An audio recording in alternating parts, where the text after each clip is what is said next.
أعوذ بالله من الشيطان الرجيم بسم الله الرحمن الرحيم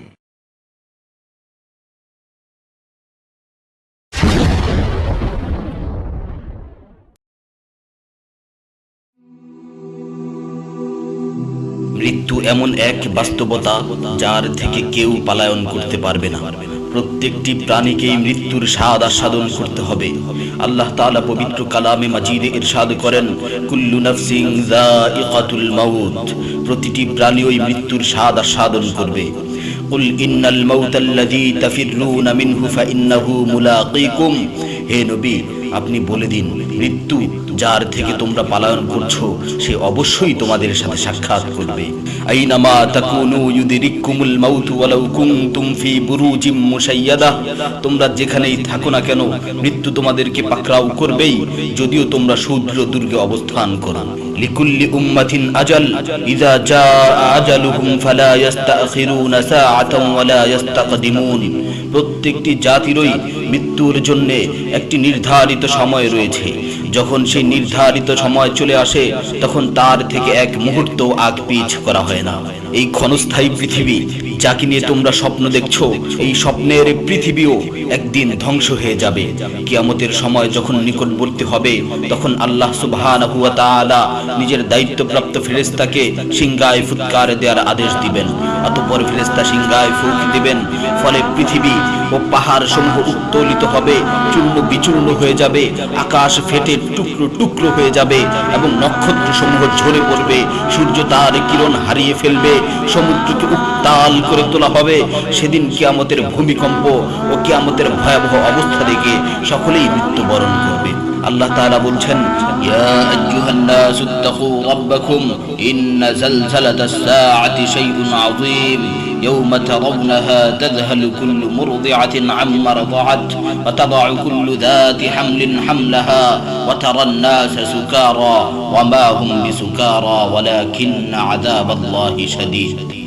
হে মানুষ, তোমরা তোমাদের প্রতিপালককে ভয় করো, নিশ্চয়ই কিয়ামতের প্রকম্পন এক ভয়ঙ্কর ব্যাপার। সেদিন তোমরা দেখবে প্রত্যেক স্তন্যদানকারিণী আপন দুগ্ধপোষ্য শিশুকে ভুলে যাবে এবং প্রত্যেক গর্ভধারিণী তার গর্ভপাত করে ফেলবে। তুমি দেখবে মানুষকে পাগলের মতো, আসলে ওরা পাগল নয়, তবে আল্লাহর আযাবই হবে কঠিন। فإذا نفخ في الصور نفخة واحدة وحملت الأرض والجبال فدكتا دكة واحدة, অতঃপর যখন সিংহায় ফুঁক দেওয়া হবে একটি মাত্র ফুঁক, আর জমিন ও পর্বতমালাকে উত্তোলিত করা হবে এবং মাত্র একটি আঘাতে এগুলো চূর্ণ বিচূর্ণ হয়ে যাবে। ইযা সামাউ ফাতারাত ওয়া ইযাল কাওয়াকিবু ইনতাসারাত ওয়া ইযাল বিহারু ফুজ্জিরাত ওয়া ইযাল কুবুরু বু'থিরাত আলিমাত নাফসুম মা কদ্দামাত ওয়া আখখারাত, যখন আসমান বিদীর্ণ হবে, আসমান ফেটে টুকরো টুকরো হয়ে যাবে, আর যখন নক্ষত্রগুলো ঝরে পড়বে, আর যখন সমুদ্রগুলোকে উত্তাল করে তোলা হবে, আর যখন কবরগুলোকে উন্মোচিত করা হবে, তখন প্রত্যেকেই জানতে পারবে সে আগে কি পাঠিয়েছে এবং পরে কি পাঠিয়েছে। সেদিন কিয়ামতের ভয়াবহতায় আল্লাহ সুবহানাহু ওয়া তাআলা ব্যতীত প্রতিটি প্রাণী প্রাণ হারাবে। পবিত্র কালামে মাজিদে ইরশাদ হয়েছে, কুল্লু শাইইন হালিকুন ইল্লা ওয়াজহা, সেদিন আল্লাহর মহান সত্তা ব্যতীত প্রত্যেকটি জিনিসই ধ্বংস হয়ে যাবে। কুল্লু মান আলাইহা ফান ওয়া ইয়াবকা ওয়াজহু রাব্বিকা যুল জালালি ওয়াল ইকরাম, সেদিন জমিনের উপর যা কিছু রয়েছে সবই ধ্বংস হয়ে যাবে, আর শুধুমাত্র মহামহিম ও মহানুভব আল্লাহ সুবহানাহু ওয়া তাআলাই বাকি থাকবেন। তাফসীরে ইবনে কাসীরে বর্ণিত হয়েছে, যখন ইসরাফিল আলাইহিস সালাতু ওয়াস সালাম সিংহায় ফুৎকার দিবেন তখন সকলেই মরে যাবে। মালাকুল মাউত মৃত্যুর ফেরেশতা এসে আল্লাহ তাআলাকে বলবে, হে আল্লাহ, সকলেই মরে গেছে। তিনি জিজ্ঞেস করবেন, অবশিষ্ট কে আছে? উত্তর দিবে, হে আমার রব, আপনি, আর আপনি তো হলেন চিরঞ্জীব। এছাড়াও বাকি রয়েছে জিবরাইল, মিকাইল ও আরশ বহনকারী ফেরেশতাগণ। আল্লাহ তাআলা বলবেন, জিবরাইল ও মিকাইলেরও তো মৃত্যু হওয়া উচিত।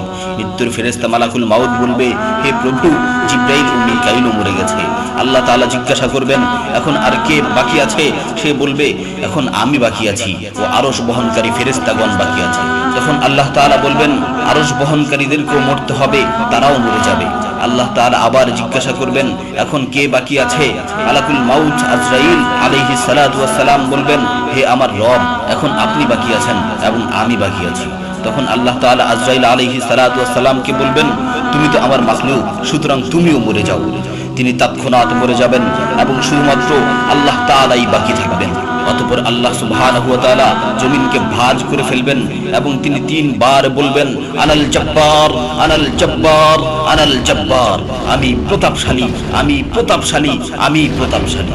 অতঃপর তিনি 3 বার জিজ্ঞাসা করবেন, লিমানিল মুলকুল ইয়াউম, লিমানিল মুলকুল ইয়াউম, লিমানিল মুলকুল ইয়াউম, আজকের রাজত্ব কার, আজকের সার্বভৌমত্ব কার, আজকের আধিপত্য কার? জবাব দেওয়ার মতো কেউই থাকবে না।